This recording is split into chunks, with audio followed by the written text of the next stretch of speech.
Hello and welcome to Enchantment of Eternity's review for Space Seed, which is episode 25 of season 1 of Star Trek The Original Series.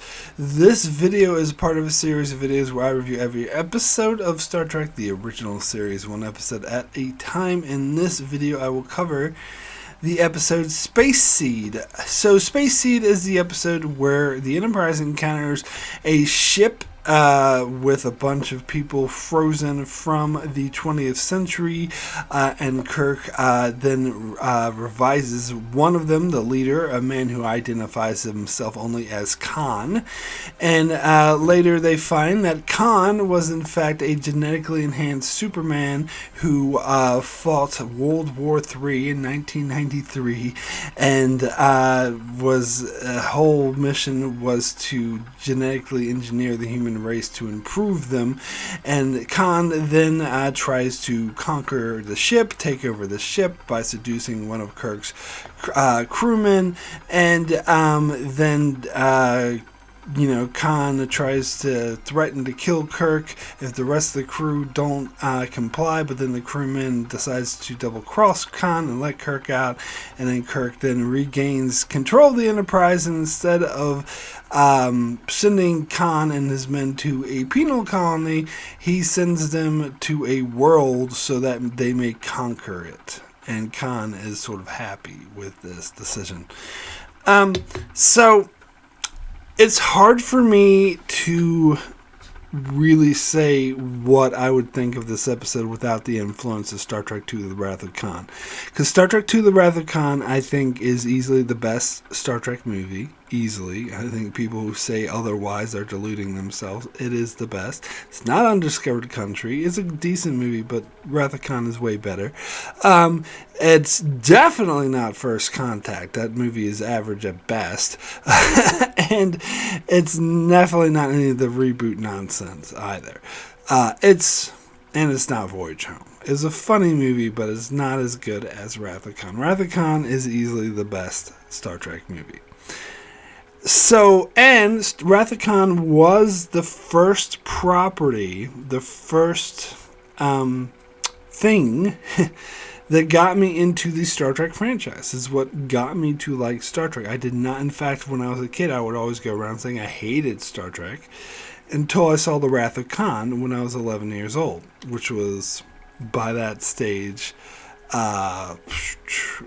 maybe 10 years after it came out, around that.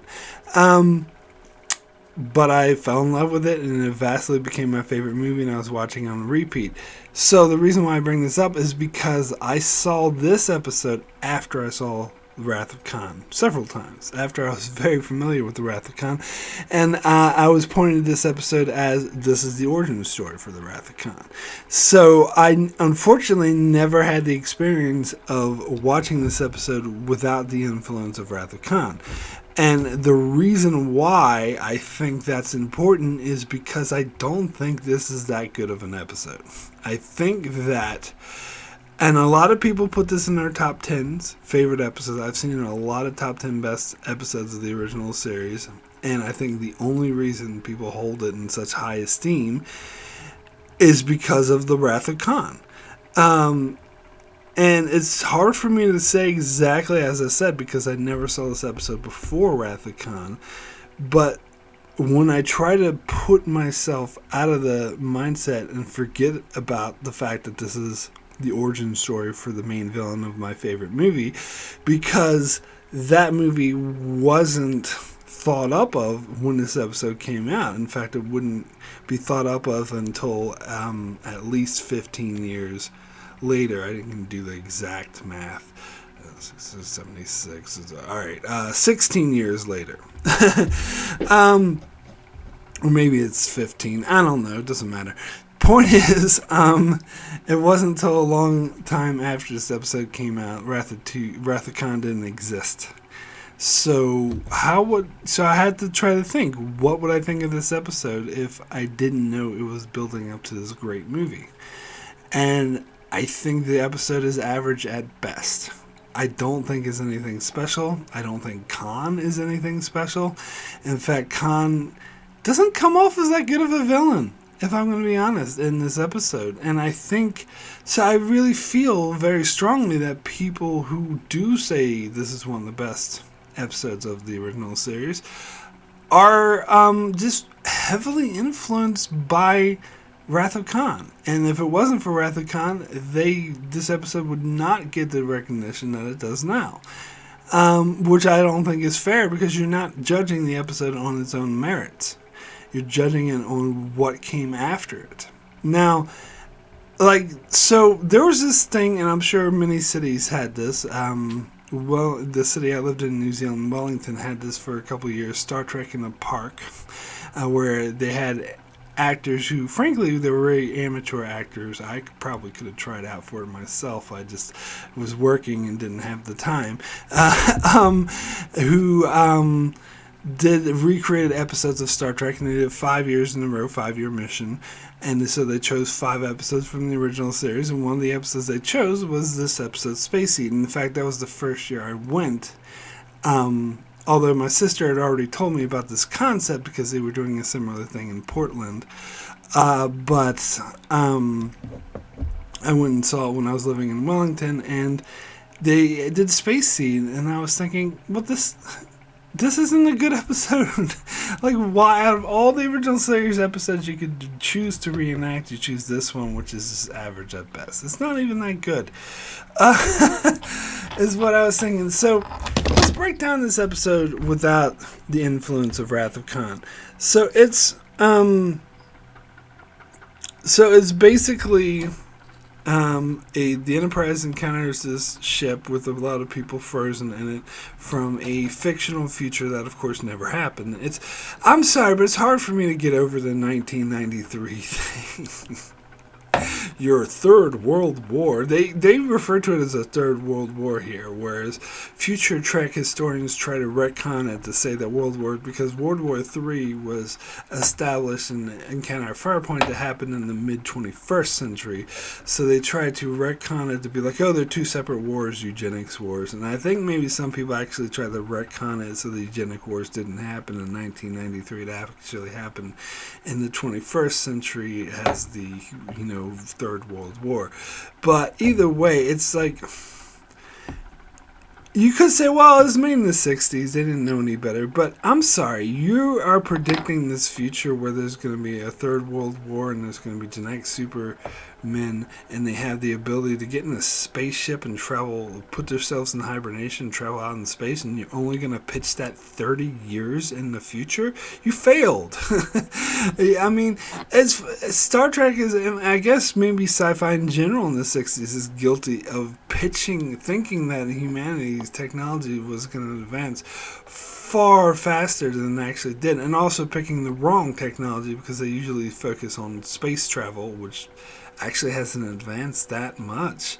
I mean, you could say advanced a bit. We could send people to Mars if they don't mind dying there, but at this stage. But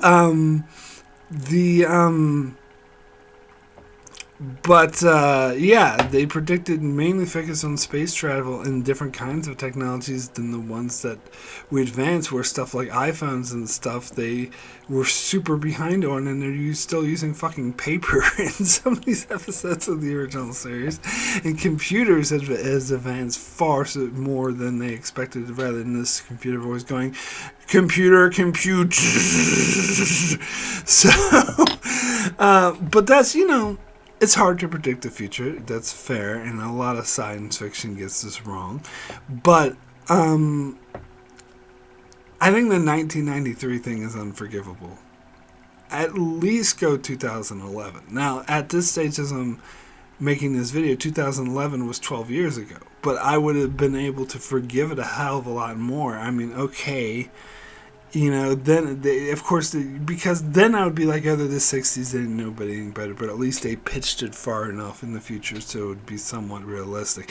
In fact, I saw once, there was a meme on Facebook I saw that had listed all the science fiction movies that took place before what is now present day. Like Blade Runner was like 2016, and then Total Recall, or all these, science fiction that has super technology, they, according to the year they took place space, and they already happened like a decade ago. And that's fine. Like, I don't have a problem with that, because at least they pitched him far enough. But I think Space Seed saying 1990s was bullshit. That's now 30 years ago. 30 years ago exactly, as I'm recording this video, 2023, 1993, 30 years ago. We're still not anywhere close to having the technology that they suppose they had in 1993. So this is an epic failure, in my opinion. And as I said, they could have said 2012, and I would have been perfectly fine with that. But 1993 is unfucking acceptable. It's so dumb, and I can't get over it.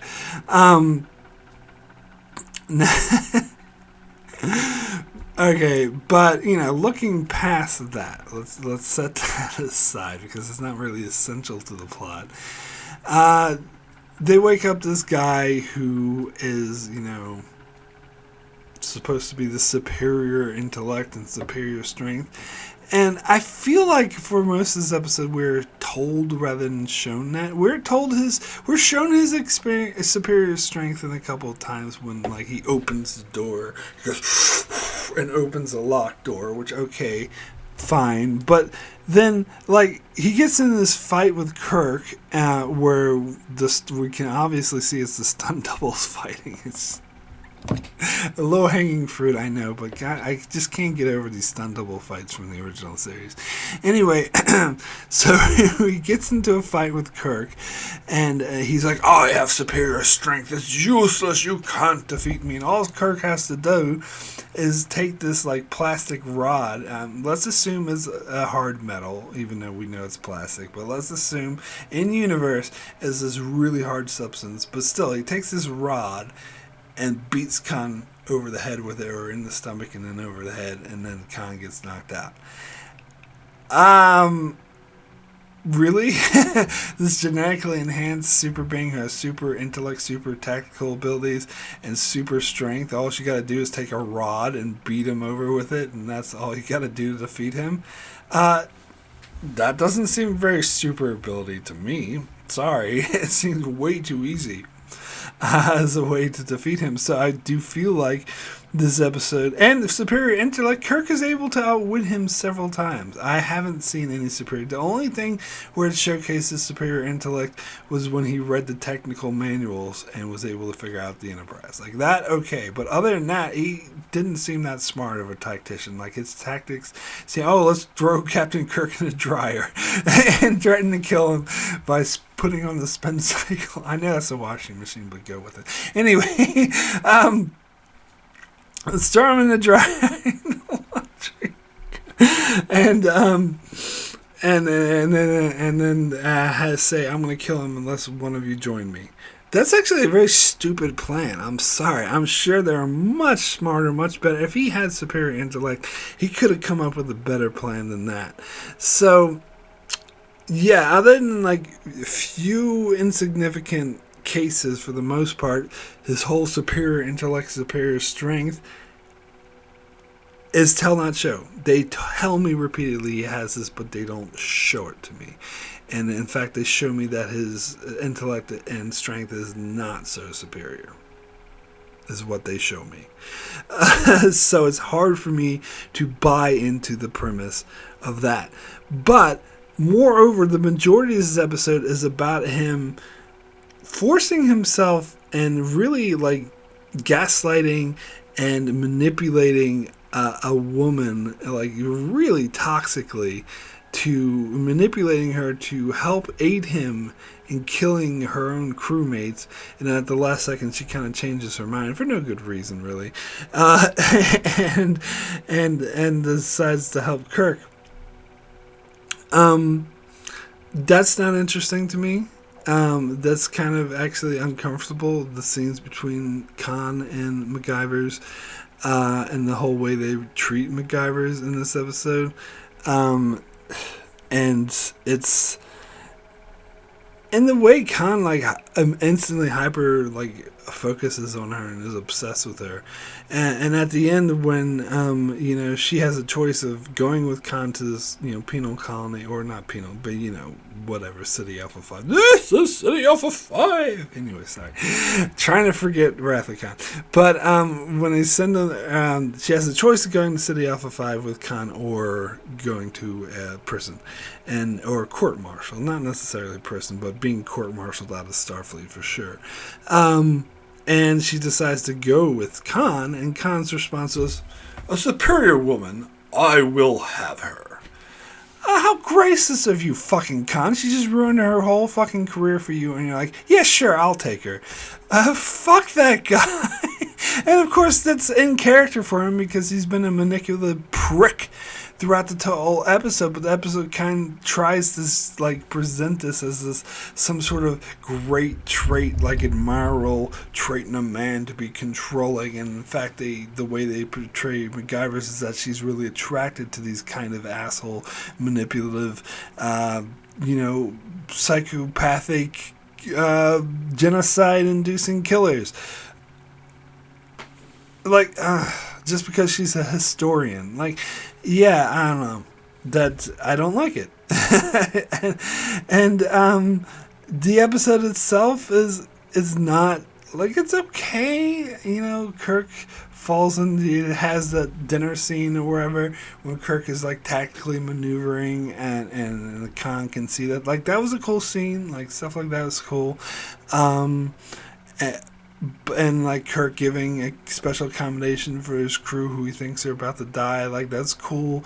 But yeah, for the most part, there's things about it that were cringy, and other things about it that were just not remarkable. It just seemed like a very stereotypical bad guy tries to take over the Enterprise episode. Honestly, and I've said this on many other videos, and I will repeat it because I still stand firm by this stance. I think Garth of Izar from the episode Whom Gods Destroy is a better villain. I've read this book that was about Garth, and they said that perhaps if the actor who portrayed Garth didn't pass away, because he sadly did pass away sometime in the 70s, if he didn't pass away, then maybe Star Trek II would have been The Wrath of Garth. And honestly, I think that could have been a better movie. I think Garth is a better villain. I really, really do. I don't care what anyone else says. I know some people put down that episode saying, it was like a Batman villain. But over the top and cheesy he may have been, but he was actually more interesting. And I bought his character more, and I think his dynamic with Kirk was better than Khan. I just think he's a better villain than Khan, especially just going off of this episode, Space Seed. If that's all I had to go off of before I made Star Trek 2, and I was like, what's a great villain I could use? I would pick Garth. Just me. Just saying. Anyway, so I recently did do top 10 overrated videos of the entire Star Trek franchise, and this is on it. This is my number 6, I believe, and I stand by this. This is a highly overrated episode, average at best. So, anyway, for now, let me get into this section of the video where I thank my Patreon supporters for supporting me on Patreon, as very much appreciated. A big shout out to Anthony D. Benedictus, Ricky, Matty Jester, Joel Lavals, Brian A., Alessandro Migalacio, Norman Buchwald, Stephen Kennedy, Brenton Berg, Allison Fordyce, and Brandon Neal Howells. Thank you all so much for your support. Very much appreciated. So, now I have a couple of Patreon comments that I could read, that I asked for some of the Patreon supporters to leave their comments if they wanted to comment on the episode, and I got a couple for this. So let me start. Hold on one second. Let me start with a comment from Ricky. When I first watched this episode, I thought of it as just a stereotypical episode that had no sense of greatness to it. I would even say forgettable. However, when I watched Star Trek II, I can see why people would favor this episode as one of the best of the original series. To be fair, Star Trek II is awesome and the best movie in the Trek movies, and Khan in that film alone was great. However, even knowing that, I still think that this episode is vastly overrated. When comparing this to the movie, it is anticlimactic and very underwhelming, and Khan isn't the best villain in the original series. This would make it to my top 10 overrated episodes in all of Star Trek, so love the movie and Khan in that movie, but this episode is mediocre at best, so 5 out of 10. So, as you can see, me and Ricky are pretty much on the same page. I also put it in my top 10 most overrated episodes. Although, I think I would be less willing to say Khan was the great villain in Star Trek II. I think Star Trek II was a great movie, and that's what elevates the villain. But anyway, that's splitting hairs. We're pretty much on the same page. So, next comment is from Maddie Jester. I think this is a good episode, but it's a bit overrated. Perhaps it's fans' love of the Wrath of Khan that retroactively improves Space Seed in their eyes. It seems to be in a lot of top 10 lists, but I'm not in that love with it. Some of the backstory is a little dated now, as we're long past the 1990s. If I were Guinan, I would have closed my LA bar and left Earth when Khan was around. 7 defrosted Supermen out of 10. Yeah, don't even bring up Picard season 2. Picard season 2 was just, that whole Guinan thing was just a disaster in many, many changes. There's many points in history where she should have left rather than whatever. But anyway, next comment is from Brandon Neal Howells. This is a really hard episode for me to watch. Much less like. If Marla McGivers is such a good historian, why doesn't she know that male Sikhs all wear beards? I knew this at the time, at the age I was 12. I find it hard to like Khan, who literally makes a very smitten woman kneel at his feet. Okay, it was the 60s, but the way Khan treats MacGyvers hints too much at potential rape for my liking. Things that make me laugh: Khan and his Superman and one token Superwoman doing their Tai Chi exercises, and James T. Kirk on the spin cycle in a giant washing machine. Let's be honest here. This episode would be nothing special if The Wrath of Khan hadn't been a sequel to it. Someone should tell Khan and MacGyvers that seduction is the art of genital persuasion. 4 smitten historians out of 10.